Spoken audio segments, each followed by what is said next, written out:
Now let's delve into this specific thing.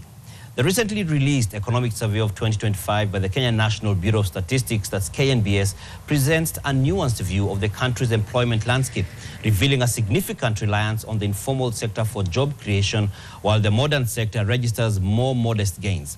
The report paints a mixed picture of progress and persistent challenges in the nation's quest for widespread employment. Nina Shaban has a detailed breakdown. The Kenyan economy recorded 782,300 new jobs in 2024, with the informal sector contributing 703,700 jobs, a staggering 90% of all new employment outside of small-scale agriculture. This is slightly lower than the 720,900 jobs created by the informal sector in 2023. The Federation of Kenya Employers says there is a noticeable gap between education and training in the job market. Young people need to be future ready. This calls for strategic investment in skilling, reskilling, and upskilling. We must constantly ask ourselves this question: what are we training our young people for? Education and training must move in step with the needs of the job market. And I can tell you there's a huge gap between the needs of the job market and what is happening in our learning and education institutions. Employment in both the modern and informal sectors, excluding the small-scale farming, rose from 20 million in 2023 to 20.8 million in 2024. In the modern sector, job creation grew by 2.4%, with 78,600 new jobs. The number of self-employed and unpaid family workers also rose by 1.8% to 175,000 jobs. In terms of sectoral performance, a private sector wage employment increased by 2.1%, down from 3.3% in 2023.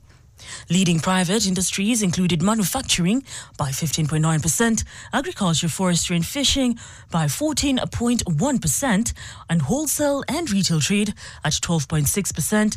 Employment in accommodation and food services saw a 6.1% growth, reaching 102,900 workers.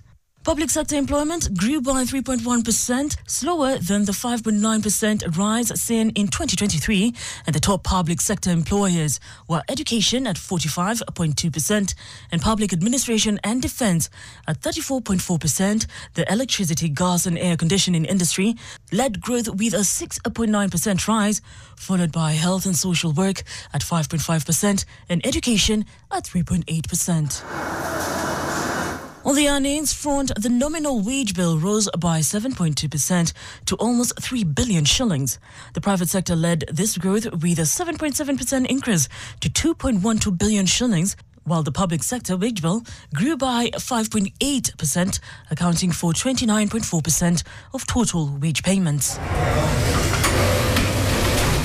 Average annual earnings increased from 894,200 shillings in 2023 to 933,100 shillings in 2024. However, real annual earnings slightly declined from 667,300 shillings to 665,400 shillings due to inflationary pressures. We will lead the way in transforming.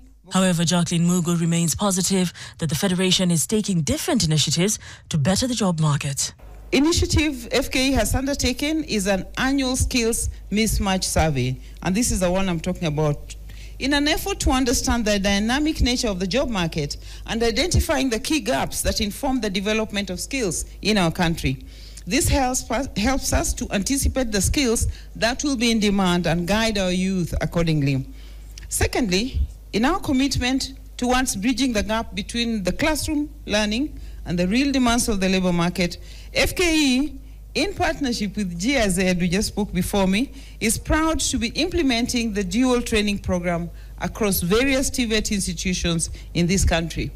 Through this initiative, we have successfully mobilized over 200 companies to provide workplace training opportunities, giving students practical hands-on experience in real work environments. While the informal sector continues to drive employment, the slower pace of wage growth and declining real earnings highlight ongoing economic challenges.